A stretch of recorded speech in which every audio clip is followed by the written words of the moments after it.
Selamat sejahtera. Okey, hari ini cikgu akan menerangkan salah satu topik daripada bab 4 lakaran iaitu gaya visual lakaran daripada RBT tingkatan 1. Okey, apa yang murid-murid akan pelajari pada hari ini? Murid-murid akan pelajari tentang apa dia rendering dan tajuk yang kedua, apa dia kesan cahaya dan bayang. Okay, sebelum itu kita tengok dulu apa dia maksud gaya visual lakaran. Okay, ia merupakan satu teknik untuk menjadikan lakaran objek itu kelihatan lebih realistik dan nampak menarik. Itu adalah gaya visual lakaran.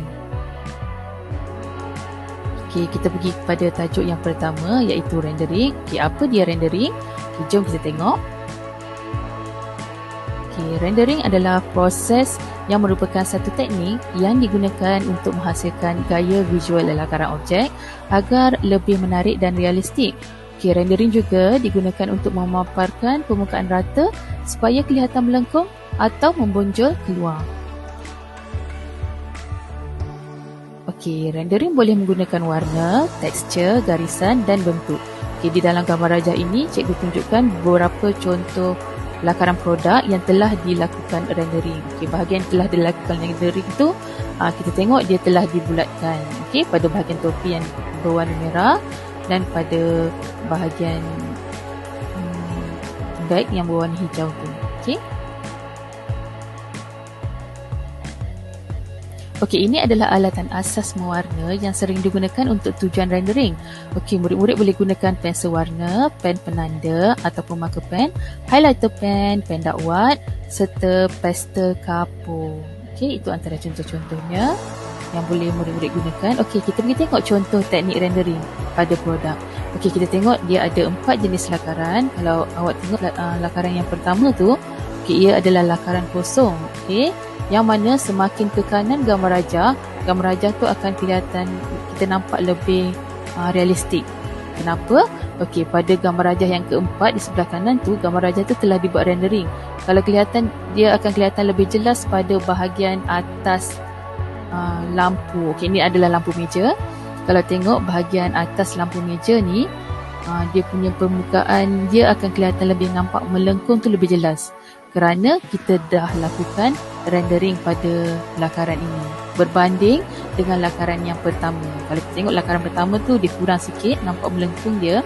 Tapi kalau kita tengok semakin ke kanan tu, bila kita dah buat rendering, permukaan melengkung tu kelihatan lebih jelas dan gambar rajah dia nampak lebih realistik. Okey, kita tengok kepada contoh yang kedua, teknik rendering pada produk.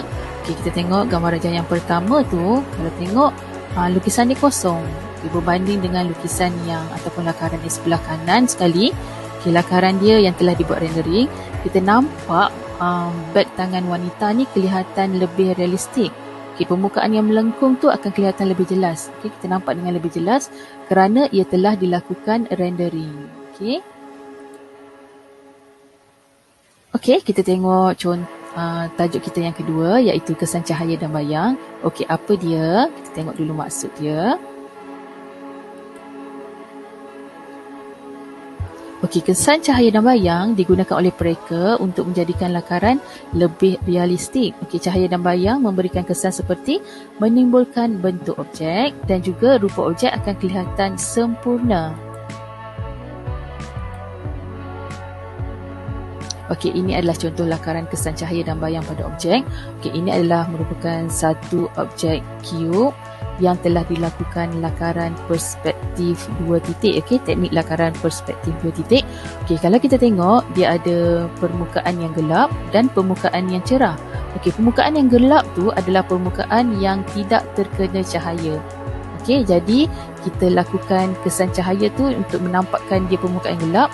Jadi kita renderkan dia dengan lebih gelap.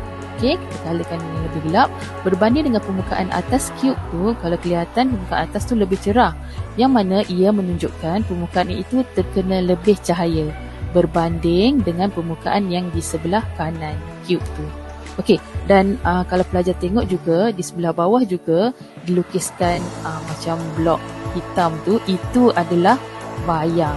Okey, Yang mana cahaya dia daripada arah atas belah kiri itu adalah sumber cahaya, dan permukaan yang bawah tu adalah dia punya bayang. Jadi kalau kita tengok lakaran ini, lakaran kita nampak lebih realistik lah berbanding dengan lukisan yang kosong biasa. Okay, ini adalah kesan cahaya dan bayang pada objek. Okey, kita pergi tengok contoh pada produk. Okey, ini adalah produk topi. Okay, kalau tengok arah cahaya daripada atas, okay, kalau tengok bahagian topi ni sebelah atas tu dia nampak lebih cerah. Yang mana ia menunjukkan ini adalah arah cahaya. Maknanya bahagian atas tu yang lebih cerah tu dia terkena lebih cahaya berbanding dengan permukaan yang melengkung. Okay, melengkung dia macam terlindung kan. Jadi kita gelapkan dia untuk menunjukkan cahaya tak terkena pada bahagian itu. Dan kalau tengok di sebelah bahagian bawah topi tu pula ada kesan bayang. Okay, ini kita lukiskan untuk menunjukkan yang bawah topi tu ada bayang lah sebab dia tak terkena cahaya. Okey, kita pergi tengok contoh yang kedua, iaitu contoh beg tangan. Okey, beg tangan ni pun sama.